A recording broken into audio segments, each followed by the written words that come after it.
ओम श्री गुरु सत्ताय नमः। सभी को प्रणाम। प्रस्तुत है परम पूज्य गुरुदेव एवं वंदनीय माताजी के वरद पुत्रों द्वारा अभिव्यक्त कुछ अविस्मरणीय अनुभूतियाँ। उन दिनों मैं राजकीय रेलवे पुलिस में DIG के पद पर कार्यरत था। मेरे कई मित्रों ने पूज्य गुरुदेव के बहुआयामी व्यक्तित्व के विषय में इतना कुछ कहा कि हरिद्वार जाकर उनसे मिलने की इच्छा जाग उठी।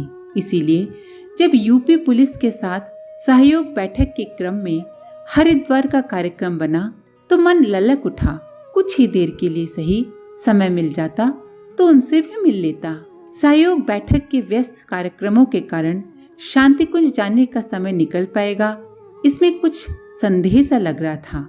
फिर भी मैंने उत्तर प्रदेश के संबंधित अधिकारी से अनुरोध किया कि मेरी शांति कुंज जाने की प्रबल इच्छा है, अतः वहां जाने के लिए मुझे थोड़े समय का अवकाश दिया जाए।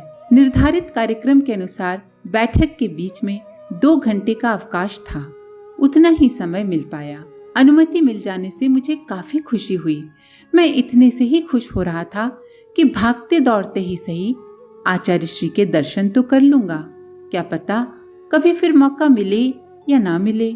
शांति कुंज पहुंचा तो पता चला कि गुरुदेव सूक्ष्मीकरण साधना में हैं।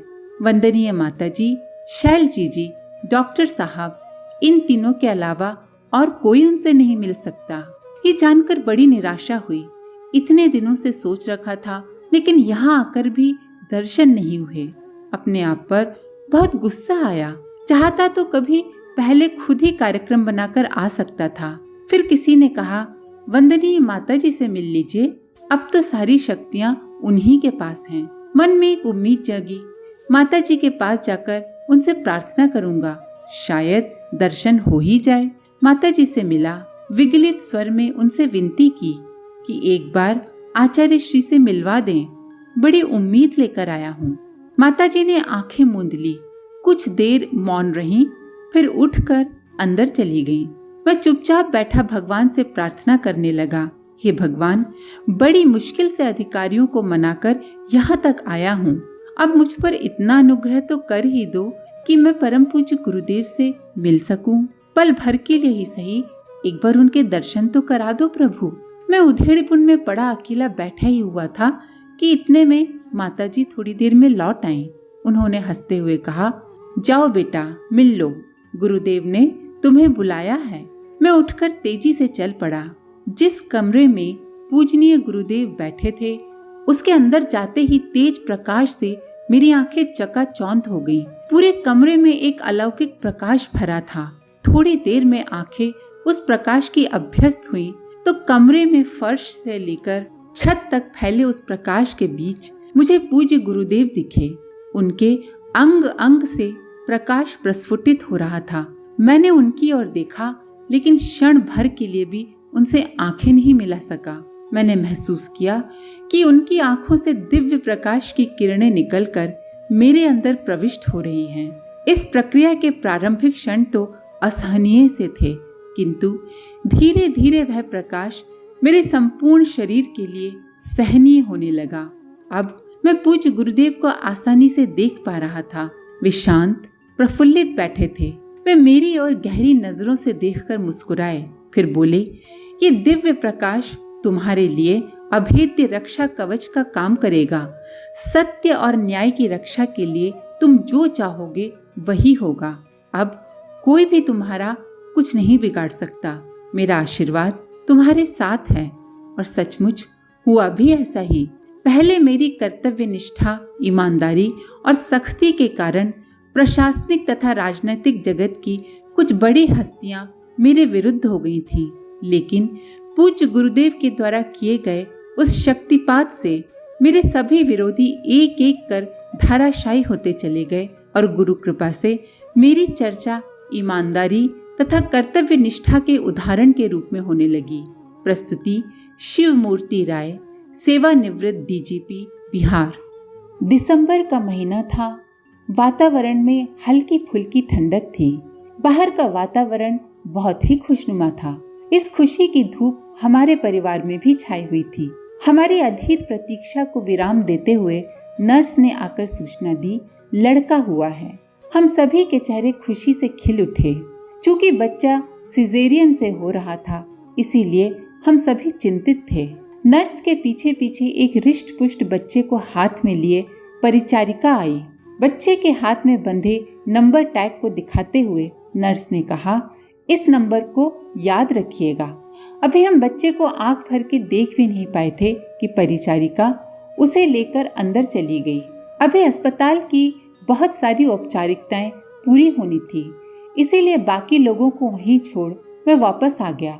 बहुत सारे काम करने थे, सभी लोगों को खबर देनी थी। मैं अपनी व्यस्तता में खो गया। जब फुर्सत मिली तो सायंकालीन संध्या वंदन का समय हो चला था। डूबते हुए सूर्य भगवान की ओर देख मैं मन ही मन कृतज्ञता से भर उठा। उसी समय अचानक अस्पताल से खबर मिली, बच्चे की हालत गंभीर है, इनक्यूबेटर में रखा गया है, ऑक्सीजन दिया जा रहा है। मैं सख्ते में आ गया, सहसा विश्वास ही नहीं कर सका। अभी दोपहर को ही तो स्वस्थ बच्चा देखकर आया था और इस बीच ऐसा कैसे हो गया। ससुराल में सबको बताया तो वहाँ रोना धोना मच गया, पर मेरे पास तो रोने का भी अवसर नहीं था। मैं भागता हुआ अस्पताल पहुंचा। वहाँ डॉक्टरों ने बताया कि बच्चे के नाक और मुंह से पानी आ रहा है, श्वास लेने में कठिनाई हो रही है।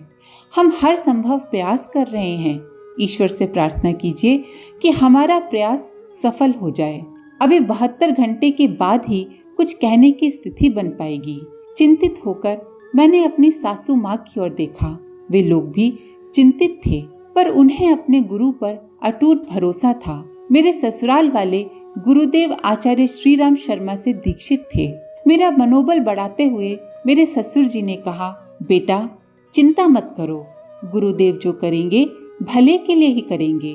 आज इन पंक्तियों को लिखते हुए मेरी आंखें नम हो रही हैं, पर उस रात मैं रोया नहीं था।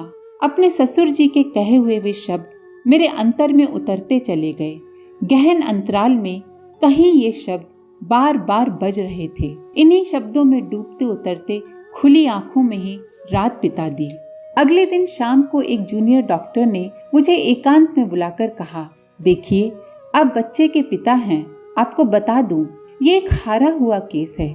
शायद उन्हें लगा होगा कि मेरी सासू माँ के सामने ये बातें बताने पर वे रोने बिलखने लगेंगी, लेकिन मैं अपनी सासू माँ के संयमित स्वभाव से परिचित था। मैंने उन्हें बताया कि डॉक्टर ऐसा कह रहे हैं, तो उन्होंने शांत स्वर में कहा, पूजनीय गुरुदेव हमारे साथ हैं, हम लोग अंत तक कोशिश करेंगे। शाम 6:30 बजे एक नर्स के सत्परामर्श पर हम सभी बच्चे को लेकर शिशु रोगों के लिए प्रसिद्ध एक नर्सिंग होम में जाने को तैयार हुए। वहां पहुंचने तक यथास्थिति बनी रही। इसके लिए मैंने अस्पताल से इनक्यूबेटर देने का आग्रह किया, लेकिन वो उपलब्ध ना हो सका। बच्चे को गोद में लेकर मैं एम्बुलेंस में बैठ गया। इतने छोटे बच्चे को ऑक्सीजन मास्क लगाना भी संभव नहीं था। एक नर्स ने थिल्स टिप के बदले कागज का टिप बनाकर ऑक्सीजन पाइप को उसमें लगाकर मुझे पकड़ाते हुए कहा, इसे बच्चे के नाक के पास पकड़े रहें। मैं बच्चे को एकटक निहार रहा था। कैसा निस्तब्ध सा पड़ा है मेरी गोद में। इससे आगे मैं सोच नहीं पा रहा था। पीछे की सीट पर सासू माँ और ससुर जी बैठे थे। उनके मौन जप का क्रम निरंतर जारी था। अपने गुरु के प्रति उनकी अपार श्रद्धा ही शायद मेरे बच्चे का जीवन लौटा लाए। मैंने भी आंखें मूंद ली। हे गुरुदेव, इतने छोटे बच्चे को इतना कष्ट क्यों? मन ही मन कहते हुए मेरी आंखों में आंसू छलक आए और एक बूंद टपककर बच्चे के देह पर गिर गई। यही वो क्षण था कि पूरे अंतर्मन को मथता हुआ बिजली की तरह एक विचार कौन था। जितने अपनेपन से मैं इस बच्चे के लिए प्रार्थना कर रहा हूँ, सबके लिए प्रार्थना करते समय भी मुझ में इतना ही अपनापन होना चाहिए, क्योंकि इस संसार में कोई भी पराया नहीं है। इस विचार तरंग के बाद रुलाई स्वतः बंद हो गई।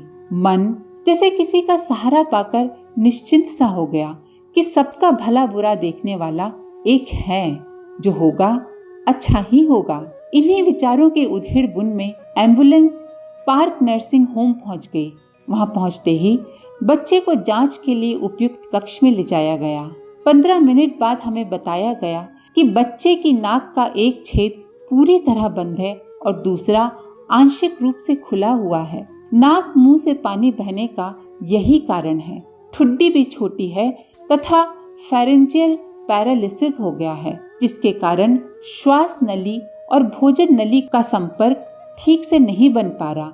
इसीलिए बच्चा कुछ भी निगलने में असमर्थ है। 2 विशिष्ट चिकित्सक डॉक्टर अशोक घोष और डॉक्टर अशोक राय की देखरेख में इलाज शुरू हुआ। यहाँ हाइजीनिक कारणों से बाहरी कोई वस्तु अंदर ले जाने पर पाबंदी थी। मैं अगले दिन गुरुदेव का दिया हुआ ताबीज लेकर गया। नियम जानते हुए भी मुझसे रहा नहीं गया। बच्चे की देखभाल करने वाली नर्स को बुलाकर मैंने अनुनय भरे स्वर में पूछा, आप मेरे गुरुदेव द्वारा दिए हुए इस ताबीज को क्या मेरे बेटे के माथे से स्पर्श कराकर ला देंगी? उसने मुस्कुराते हुए ताबीज ले ली। इसी तरह प्रतिदिन शाम को बच्चे को ताबीज का स्पर्श कराता रहा। चौथे दिन डॉक्टर घोष से मेरा परिचय हुआ। वे बहुत ही आश्चर्यचकित थे। उन्होंने गुरुदेव के विषय में भी जानना चाहा। मेरे बताने पर उन्होंने कहा कि मेरे बच्चे को इलाज की आवश्यकता नहीं और भविष्य में कभी 4-5 साल बाद यदि जरूरत पड़े तो मैं उनके पास ले जाऊं। उन्होंने अपना सेवा शुल्क प्रति विजिट 500 रुपये लेने से मना करते हुए कहा कि सर्जरी की जरूरत ही नहीं पड़ी। पता नहीं क्या चमत्कार हुआ कि नाक के छेद स्वयं ही खुल गए। इसके बाद का इलाज डॉक्टर राय ने किया। कुल 13 दिनों तक इलाज चला। इस बीच सभी के व्यवहार में बदलाव आ गया था। वहाँ के सभी डॉक्टर और नर्सें मुझे कुछ अतिरिक्त सम्मान देने लगे थे। मैं जानता था कि ये तो गुरुदेव का सम्मान है। अंतिम दिन जब नर्सिंग होम से बच्चे को वापस लाने के लिए गया तो वहाँ की बहुत सारी नर्सें इकट्ठी होकर मुझसे मिलने आईं और अनुरोध किया, भाई साहब हमारे लिए कुछ कह कर जाएं। अचानक इस प्रकार के अनुरोध से मैं स्तंभित रह गया। फिर कुछ संभलते हुए मैंने बोला, हम गायत्री परिवार के हैं। हमारे गुरुदेव कहते हैं कि गायत्री की मूल शिक्षा है सभी के लिए सद्बुद्धि की कामना। आप भी यही कामना करें। बस मैं तो इतना ही जानता हूँ। डॉक्टर राय की फीस भी वहाँ के प्रबंधन ने लेने से इनकार कर दिया। आज 11 साल बाद भी कभी भी बच्चे को हॉस्पिटल या नर्सिंग होम नहीं ले जाना पड़ा। पूर्ण अंतःकरण से मैं ये विश्वास करता हूँ कि परम पूज्य गुरुदेव की सूक्ष्म सत्ता हमें सदा संरक्षण देती रहती है। मैं नतमस्तक हूँ उनके स्नेह के प्रति। प्रस्तुति अनुज चक्रवर्ती, कोलकाता, पश्चिम बंगाल। आज के लिए इतना ही। अपने विचार कमेंट बॉक्स में जरूर लिखें। आप सभी का धन्यवाद। ओम शांति। हमारे YouTube चैनल को सब्सक्राइब करें और बेल आइकन को दबाकर ऑल पर क्लिक करें ताकि आने वाले सभी वीडियोस की नोटिफिकेशन आपको मिलती रहे।